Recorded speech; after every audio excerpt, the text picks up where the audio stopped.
দর্শক, Russia Ukraine যুদ্ধ নিয়ে আপনারা যা জানেন তার সবটাই হয়তো অর্ধেক সত্য। কারণ এই যুদ্ধ শুধু ট্যাঙ্কের নয়, এটা ইতিহাস, প্রতিশোধ আর ঠান্ডা মাথার রাজনীতির ভয়ঙ্কর খেলা। সত্যটা জানলে বিশ্বাস করতেও ভয় লাগবে। এখন 2025 সাল, কিন্তু ইউরোপের হৃদয়ে এখনো চলছে এক ভয়ঙ্কর যুদ্ধ।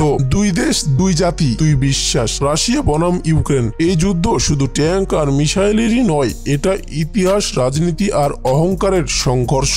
দর্শক, যুদ্ধ কিভাবে শুরু হলো প্রশ্ন উঠে আসে। 2022 সালের 24শে ফেব্রুয়ারি রাতের অন্ধকারে ইউক্রেনের আকাশে ভেসে ওঠে রাশিয়ার যুদ্ধ বিমান। মিসাইল হামলা শুরু হয় ইউক্রেনের খার্কিভ, মারিউপোলে। রাশিয়া বলল এটা বিশেষ সামরিক অভিযান, কিন্তু বাস্তবে এটা ছিল পূর্ণ আক্রমণ। রাশিয়ার উদ্দেশ্য কি ছিল? পুতিন বারবার বলেছিলেন ইউক্রেন যদি ন্যাটোতে যায় সেটা রাশিয়ার জন্য লাল দাগ পার হওয়ার সমান। তার দাবি ছিল ইউক্রেন রাশিয়ার ঐতিহাসিক অংশ, কিন্তু ইউক্রেন চেয়েছিল স্বাধীনতা, পশ্চিমা বিশ্বে নিজের জায়গা। ইউক্রেনের প্রতিরোধ।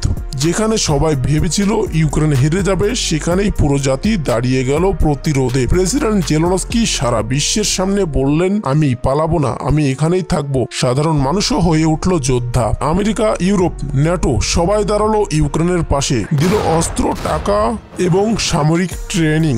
আর রাশিয়ার ওপর চাপিয়ে দিল ইতিহাসের সবচেয়ে কঠিন নিষেধাজ্ঞা। যুদ্ধের ভয়াবহ পরিণতি। প্রায় 5 লক্ষ সৈন্য নিহত, 80 লক্ষ মানুষ গৃহহীন। ধ্বংস হয়ে গেছে স্কুল, হাসপাতাল, শহর, গ্রাম। আর গোটা পৃথিবী পড়েছে খাদ্য, জ্বালানি আর অর্থনৈতিক সংকটে। 2025 সালে বর্তমানে এখন যুদ্ধ কোথায় দাঁড়িয়ে রয়েছে? যুদ্ধ এখনো শেষ হয়নি। ইউক্রেনের দনবাস অঞ্চল রাশিয়ার দখলে। ইউক্রেন ক্রিমিয়া ফেরত চায়। দুই পক্ষই মুখোমুখি। শান্তি আলোচনায় নেই কোনো অগ্রগতি। এই যুদ্ধের কোনো বিজয় নেই, আছে শুধু মৃত্যু, কান্না, ধ্বংস আর অপেক্ষা। আমরা সবাই চাই যেন আবার শান্তির কথা শোনা যায়। তো দর্শক, আজকের ভিডিওটি এই পর্যন্তই। তাহলে এই ভিডিওটি শেয়ার করে দিন, আপনার মতামত কমেন্টে জানান। যুদ্ধের শেষ কোথায় আরো ইতিহাস ও যুদ্ধের সত্য জানার জন্য চ্যানেলটি সাবস্ক্রাইব করে দিন। ধন্যবাদ। আসসালামু আলাইকুম।